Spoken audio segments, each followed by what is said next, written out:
Hey, what's up? This is Will with Collective Soul. You're listening to my weekly mixtape with Brian Colburn. Yes, you record it, you mix it, you listen to it, and then you rock, my friends.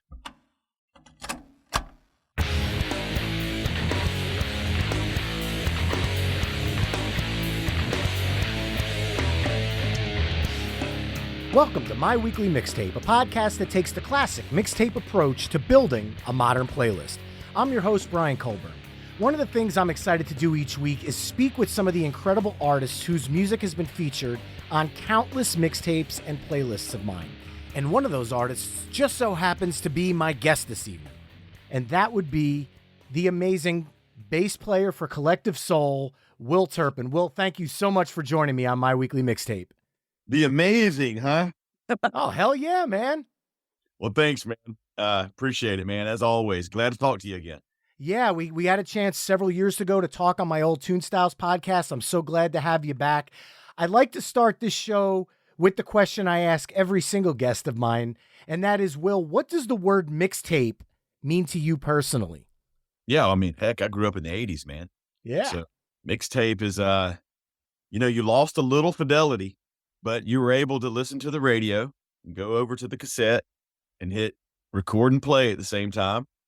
And you could record a song from the radio, and then I would kind of wait and try to just, you couldn't mix and match. You couldn't drop, change your order like you can now with all the digital files, but you would just make a mixtape while you're listening to the radio in your house. That's what we would do. And then I'd call the mixtape a name, and we'd listen to them in our car. You'd lose just a little bit of fidelity, but nobody was really, I was collecting cassettes, obviously, and albums.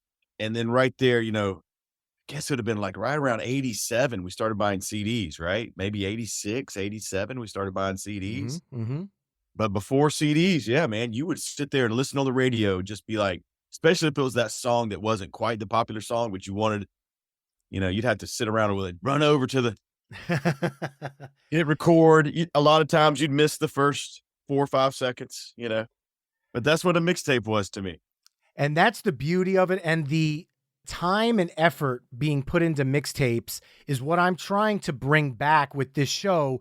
Because when people make a playlist, they just drag songs into a playlist in no shape or order and hit shuffle. And you kind of lose that moment in time and that effort that goes into actually crafting something that you want to share with somebody else. Yeah, there was an order that you had to be aware of. There was no shuffle, and there was no way to change the order. Once it was done, it was done. Yeah, you locked it in. So since this show is centered around the art of curating mixtapes, I've spent the last week putting together a Songs of Collective Soul playlist to tie into our discussion this evening. Now, these are songs that I both resonate with as a fan, as well as feel are important in telling the story of Collective Soul to someone who may have not heard it before, even though everybody has heard Collective Soul before. The first song I'd like to talk about is one that I've already spoken about on this show several weeks back, and it would be from our Songs of 1993 episode, as this track is celebrating its, I can't even believe I'm saying this, 30th anniversary in 2023. And that would be the song Shine from 1993's Hints, Allegations, and Things Left Unsaid. Now, I am using the original Rising Storm Records release of the album, not the 94 Atlantic Records re-release that most will be familiar with. Yeah, it was on the independent label in 93, but everybody associates really that song with 94. But you're correct. Keep going. All right. Now, this is the song that everybody knows from Collective Soul was essentially your demo that just happened to take off. Can you talk about how that all unfolded? Yeah, you can, and we've had to go back and listen to it a decent amount recently, but Collective Soul was a band, and Ed, but I tell everybody that, Ed he was 28, 29, and he was like, man, maybe being lead singer of the band isn't necessarily where I need to put all of my eggs. So he was going to focus on songwriting and seeing if somebody would record one of his songs. So Shine is an example off of Hints and Allegations, where you can tell there's programmed drums, there's real guitars, but it's not necessarily a band effort. It's obviously the guitar solo's epic in there, but Ed was putting those songs together for a songwriter demo to show to other people to say, "Hey, I'm a songwriter. Can I get a publishing deal, or would somebody else like to maybe re-record some of my songs?" Well, we put a lot of those songs on a record for release also, and it was kind of, I mean, now that I think about it, I wouldn't say last ditch effort, but it was like, okay, well, let's also make it a band record and see what happens. And Shine just kind of started with the independent release. It started on college radio in Atlanta, and next thing you know, a commercial station in Orlando is picking it up. Steve Robertson at WJRR.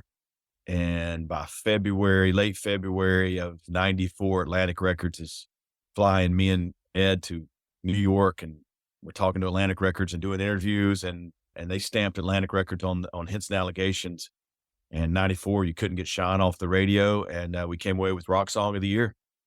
Well deserved, and a song that is beloved by generations because Dolly Parton, who's now in the Rock and Roll Hall of Fame, did a cover version of it. Yeah, I mean, what an honor, and what a great version. That was a super honor. She played it. She performed it live of it on Jay Leno, and, we tried to do our best to let her know how appreciative we were. We sent her flowers and everything, but, yeah, we can't, things like that have happened in our career, you can't really underemphasize how important those moments are, and how, how honored we are that somebody like Dolly Parton would grace, her vocals with on a song like Shine. It's an amazing track. Well, for the second track, it's time for me to talk to you bass player to bass player here, because this one is a selfish pick of mine, but the bass line in this song is such an absolute monster, in my opinion. It's a perfect second track of the night song, and that is the title track from 1997's Disciplined Breakdown. Can you talk about how this song came together? Because I know there was some turmoil happening with management at the time. And then more importantly, how did that bass line drum sequence come together where it just kind of strips it all down to you and drums and vocals? Because that is so powerful in that song, in my opinion.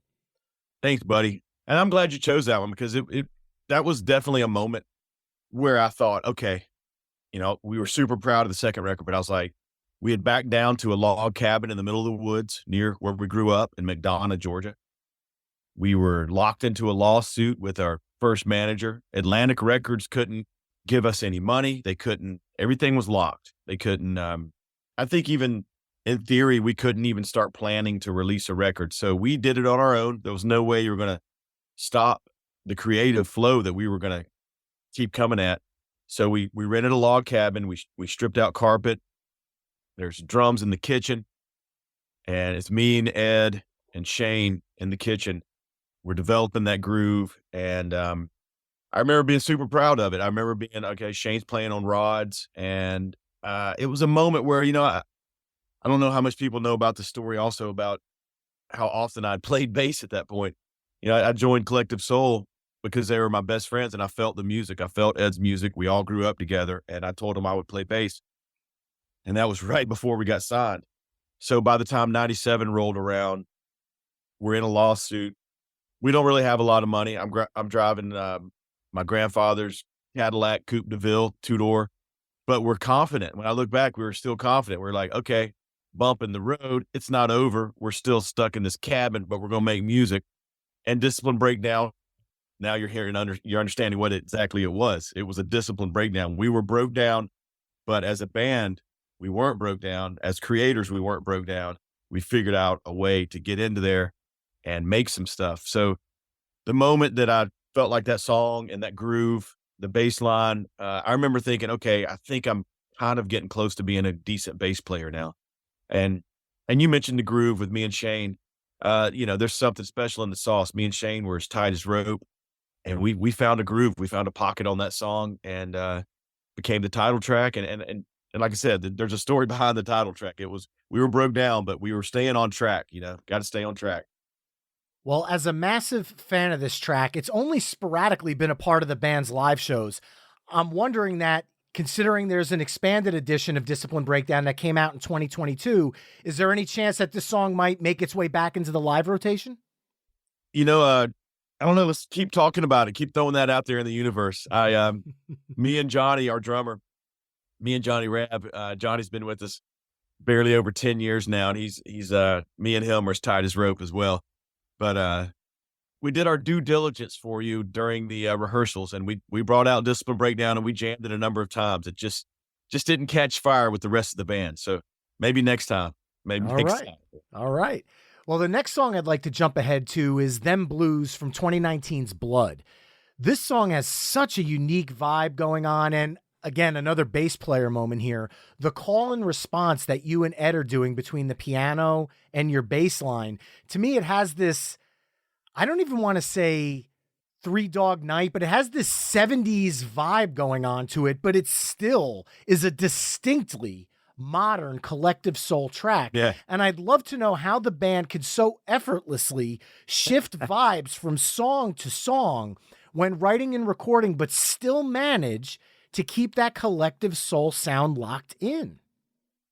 It's a good question. I'll start with recognizing that song, Them Blues. I knew, okay, Ed came in with the piano and the original idea of the song, and I was blown away personally from a creative standpoint. I was like, okay, I love it. Turned out to be, to me, it stands out. It's really hard to rank songs. It's really hard to rank albums, but to me, that one stands out. Them Blues is just it's just one of the moments in our creative past. And I would say Discipline Breakdown the same way, but that one really stands out creatively. Our influences, we just open our ears, we open our hearts and our mind, and we just use all of our influences that are around us, and we create by feel. Yeah, I think if we had to write down in a book how to bring in so many different influences and still sound like yourself, I don't know if there's a technical way to do that, but it's something we've always been able to do. Collective Soul, every record, there's no record that has one type of songs. And that's just one of our MOs, man. That's how we operate. We bring all our influences to the table. We throw it in a pot, and it's like we try to make a really good vegetable soup out of it, and we'll see which parts you like better. But I'm super proud of Them Blues. I'm glad you picked that song. I am really proud of that. I'm proud of the vibe, and it's us. I mean, it is us. So yeah, appreciate it, man.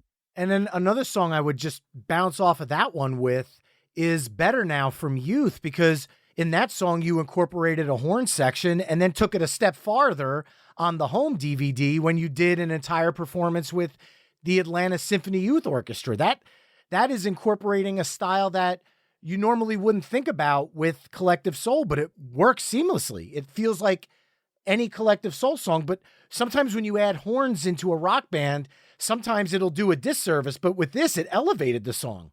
Yeah, I mean, again, influences, David Bowie, he wasn't, again, like how many different songs and styles would a guy like David Bowie have, I mean, those are our heroes. The Beatles, how many different styles did Paul McCartney have? Oh my God, he had 4 different vocal styles he'd sing, much less the song, So it's just a culmination of our influences, and Better Now specifically, that one's right off the top of Ed's noggin. I mean, he's like, I want a sax solo, and I'm like, that sounds weird, but sure enough, man, by the time he got it all done, him and Dexter Green in Nashville, I listened to the song, and first time through, I was like, I think that's the first single. And sure enough, it was.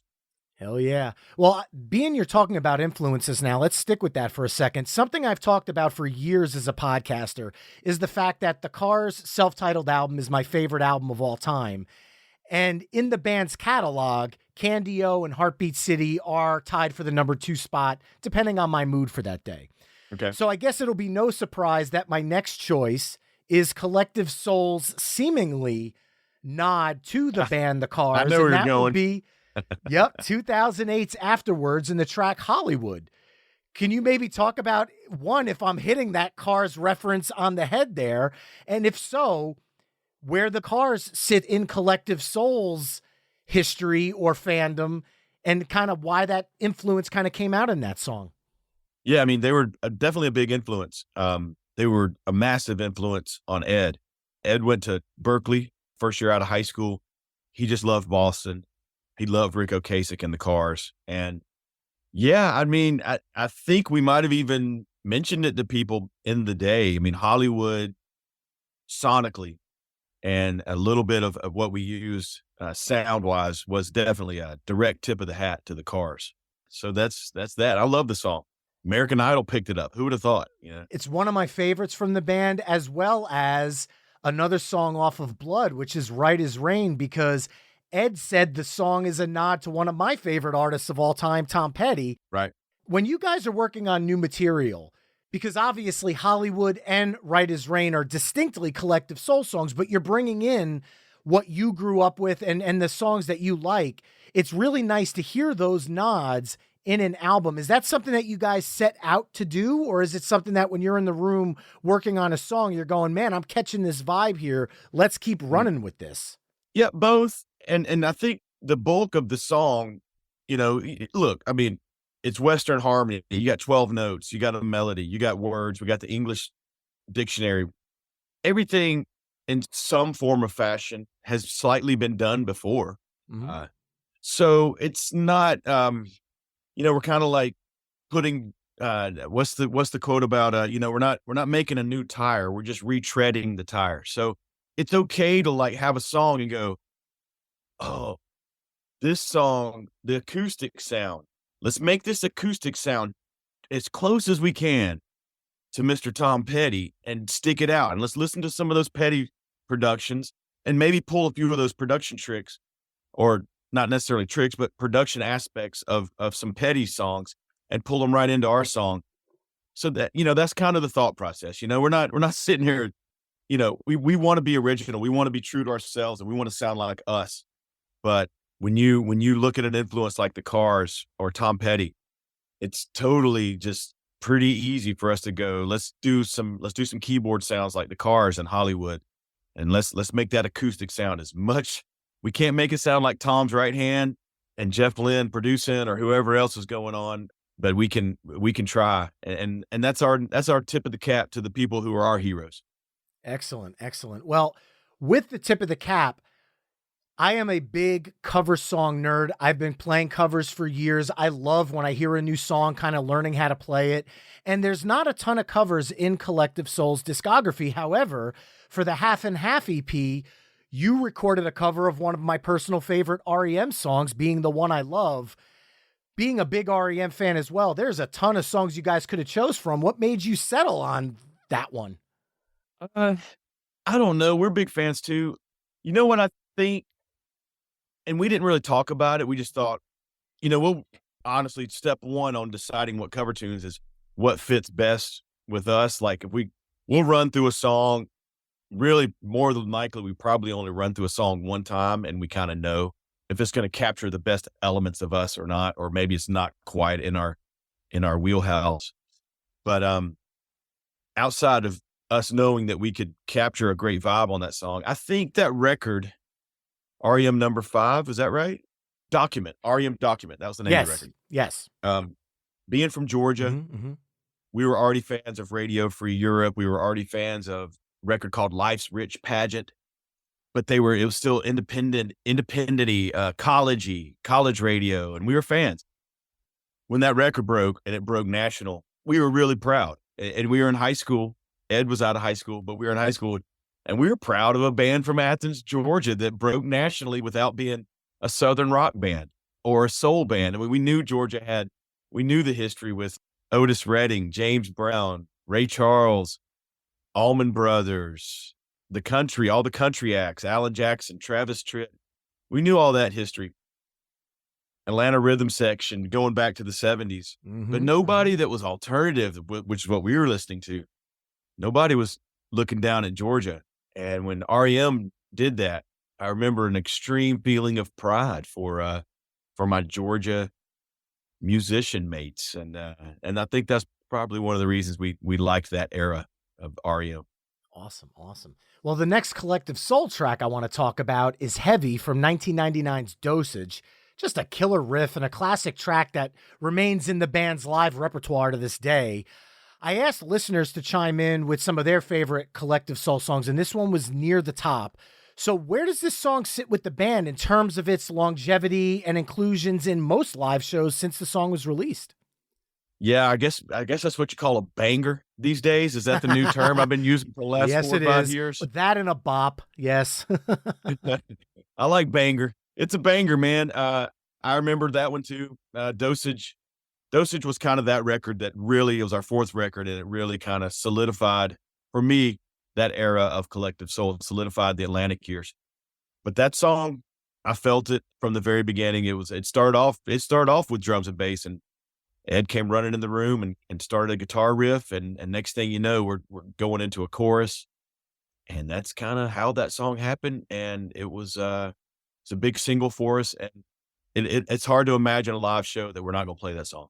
Agreed. Along with this next one, because again, I did reach out to listeners and they chimed in with their favorites. And this one was the most chimed in song. So I wanted to add it into our discussion today. And that would be The World I Know from the 1995 self-titled Collective Soul album, the love song to New York City. Can you talk about why you feel that this song has such longevity with fans some nearly 30 years later? Yeah, there's a sentiment in that song that just rings true with a lot of people. It's just one of those songs that presents a lot of questions, right? And those questions are Ed's great at writing lyrics that can be used for anybody's perspective. So yeah, it presents a lot of questions that all of us have at certain point in times in our life, and it doesn't present answers, but it's the culmination is just it's just the world, it's just the world we know. So I think it's just one that resonates because it's real simple for anybody to hear those lyrics and go, I get that. That Mm. from my perspective, I get that. I've got some of those same questions.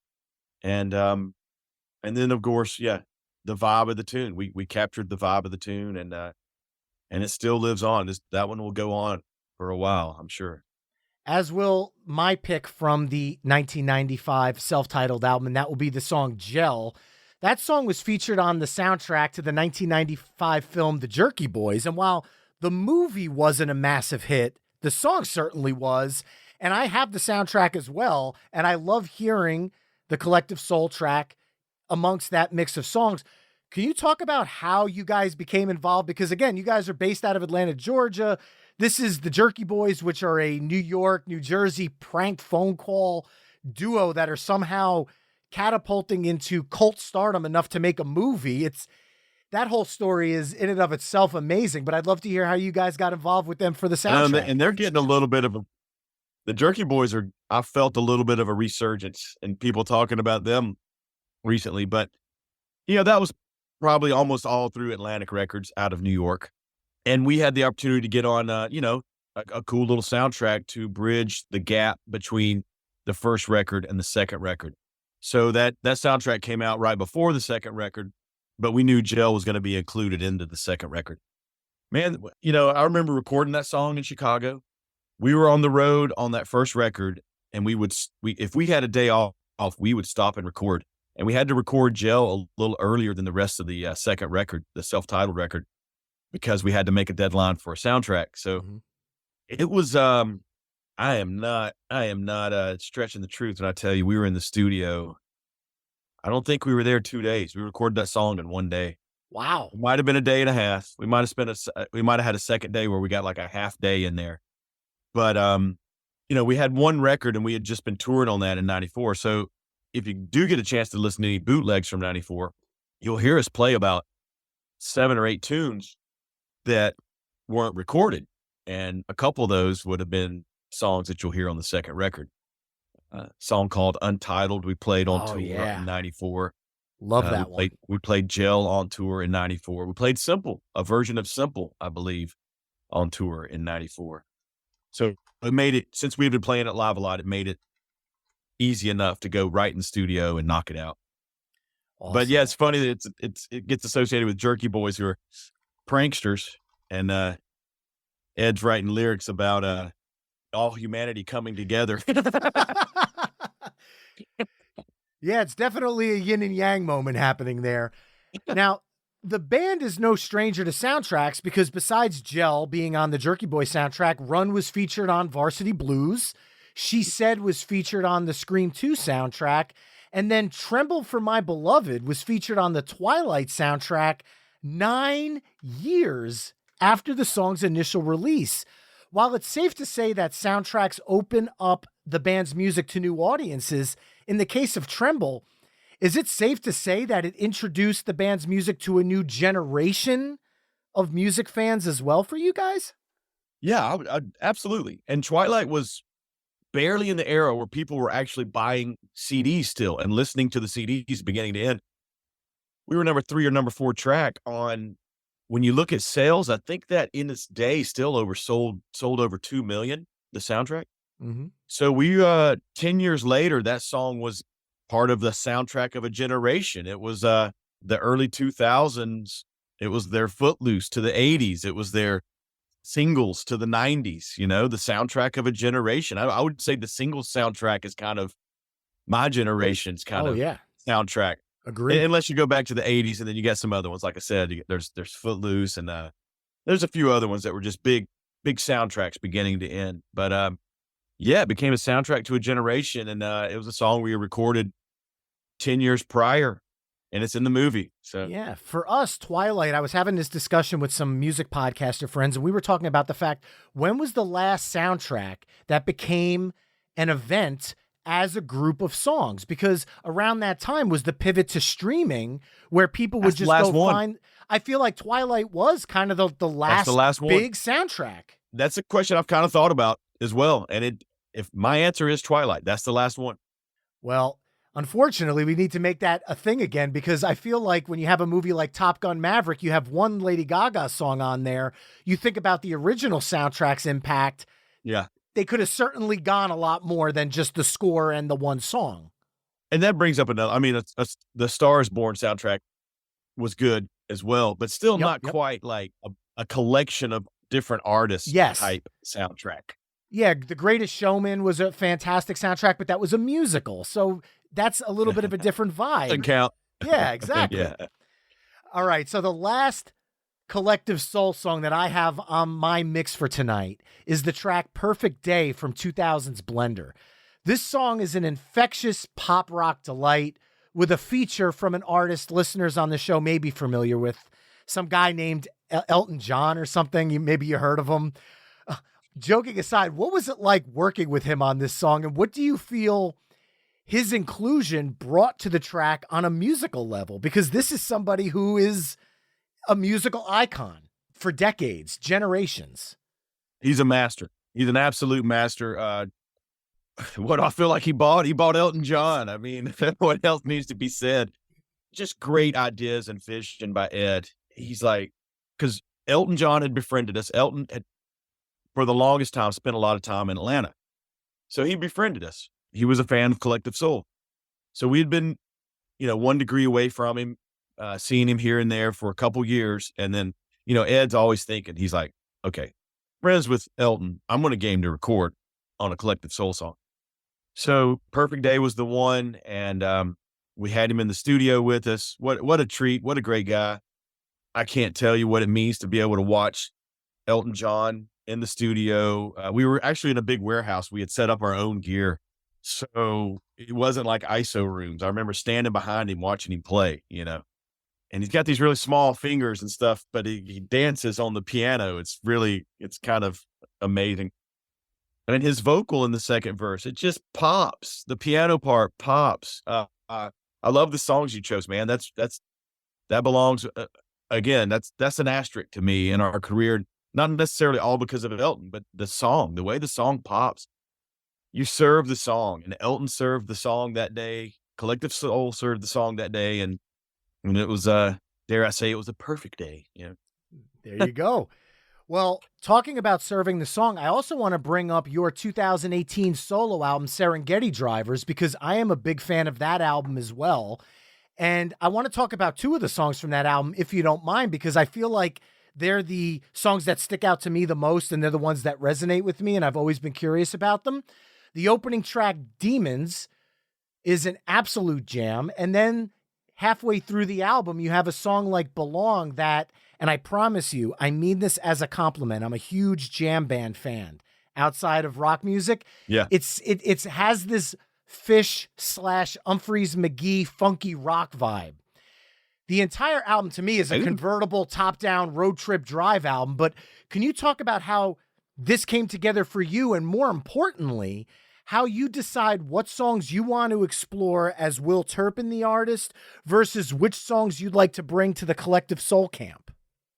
Yeah, I think, well, yeah, thanks, man. So I appreciate all that. And that was my first full-length CD. Hopefully I get to work on another one. I've been busy in the studio a lot here. Reel to Reel in Atlanta, Georgia. Come see me. But yeah, Demons is kind of it's a simple story where everybody, supposedly you got like these two, you got the yin and yang in life, right? You got an angel on one shoulder and a little devil on the other shoulder, and you hear these, you get to play between them, and I was kind of just playing on the term, I got to get rid of my demons, and I was trying to be opposite. I was like, as long as I can learn when to go out with my demons and when to leave them at home, I kind of like my demons. And that's kind of what that song's about. Yeah. When my demons all have gone, I don't want to be here to go it alone. If I can't hear the angel song, I don't want to go there. So leave it alone. So I was just trying to say that, I like the dichotomy. I like it both. And, a little bit of a love affair with my, my association with certain recreational drug that's legal in half states now too. A little double entendre there too. So that's what Demons is about. Yeah. And Belong, just a really funky bass line that, Mark Wilson started. So Mark Wilson played probably a little over half of the bass lines on my record. And we just got funky on it, man. And I let it go, man. I was like, I'm not going to try to over edit this song. I'm going to let it go, man. It ends up being almost a 6-minute tune. Yeah. Appreciate it, man. 6 awesome minutes. Now, on a little bit of a sadder topic, something that you and I talked about a couple of years ago on Tune Styles when you were on with Jay and I, we talked a lot about your tour with Van Halen in the 90s. Now, obviously, Eddie passed back in October of 2020. We have not talked since then. I'm very curious, because you had such a personal connection with them over the life of that tour, how that whole situation impacted you, because just as a fan from the outside, I'm still devastated from, and I'm not trying to bring the interview down. I'm trying to think of a way to celebrate this man's life, because he did so much for the music world. I'd love to kind of hear your thoughts on that, because you got to spend some real quality time with him for a long period, which is different from me just spending time with him at the record level or at the CD level. Yeah. He was special. Everybody knows how special and innovative he was as a musician, not even just a guitarist. Everybody knows also how innovative he was as a guitar maker. He could build guitars that were amongst the best. He could design and build guitars. Yeah, a lot of people don't get the chance to know how special of a human he was on a person-to-person level. 95, I'd have been 24 years old, and we did, over 3 months and covered every arena in North America with those guys. And I tell you, man, it wasn't a week into the tour, Eddie Van Halen's walking around with you with his arm around you, talking to you about music. And yeah, he elevated us as a band, Sammy as well, Michael Anthony as well. Alex is always off doing his own thing, but those guys couldn't have meant more to us. And Eddie was, he was always thinking about how I can help those guys. What can I do? Or if he wasn't trying to help us, he really just wanted to talk to us about music. He loved talking all the time. And it was always about music or instruments, which is why he gave me the 5-string all black Music Man bass. He gave that to me because we were talking about basses. And I told him the next one I want is going to be all black, And of course he went. About 3 weeks later, I had an all black Music Man 5-string bass in my dressing room. But man, they touched our lives in ways we can't even describe. Awesome. Amazing. So now I've talked about a ton of Collective Soul songs tonight and picked all the ones that I liked and talked about ones that listeners of the show liked. But this would not be a Collective Soul mixtape without getting somebody from the band to put their stamp on it. So, Will, I'm going to propose this question to you. If you had to pick 3 songs from the band's catalog that best tell the story of your musical legacy across all these decades, what 3 songs would you choose and why? Well, you named some good ones. Um, wow, that's a tough one. Well, if you're telling the story of the legacy, you might have already mentioned 3 of them that I would use. Shine has to be in the legacy. It's what got us on the map, and it sounds so different, and it sounded so different than anything that was around at the same time, Mhm. and it made a mark that was, it was not gonna be overlooked. Um, so Shine is definitely there. I'm trying not to use your songs, but the song Discipline Breakdown. We were in a we I don't know how we were a team.